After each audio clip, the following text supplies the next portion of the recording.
শুরু করিতেছি মহান আল্লাহর নামে, যিনি পরম করুণাময় এবং অত্যন্ত দয়ালু।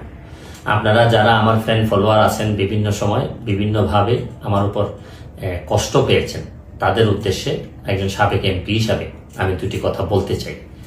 আমি আপনাদের এই সংস্কার, কোটা সংস্কার যে আন্দোলন, এই আন্দোলনে বা বৈষম্য বিরোধী ছাত্র আন্দোলন, এই আন্দোলনে কোটা সংস্কারের জন্য আমি সবসময় আপনাদের সাথে ছিলাম এবং এটাতে যারা আহত নিহত হয়েছেন তাদের পক্ষেও, এই বিচারের পক্ষেও আমি ছিলাম।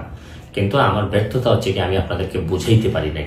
এটার জন্য আমি সম্পূর্ণ ব্যর্থ হয়েছি এবং আমি এই ব্যর্থ হওয়ার জন্য আমার যারা ফলোয়ার আছেন, যারা আমাকে নিয়ে প্রত্যাশা করেছেন, সবার কাছে আমি দুঃখ প্রকাশ করতেছি। আমি আপনাদেরকে আরেকটি কথা বলতে চাই। এখন যে কাঠামোগত সংস্কার আপনারা চাচ্ছেন, দেখেন এই সংস্কারের জন্য আমি বহু বছর আগে থেকে কাজ করে যাচ্ছি। আপনারা দেখেন এই দুর্নীতির বিরুদ্ধে যুদ্ধ গত 15 বছরে আপনারা যে 2-3 জন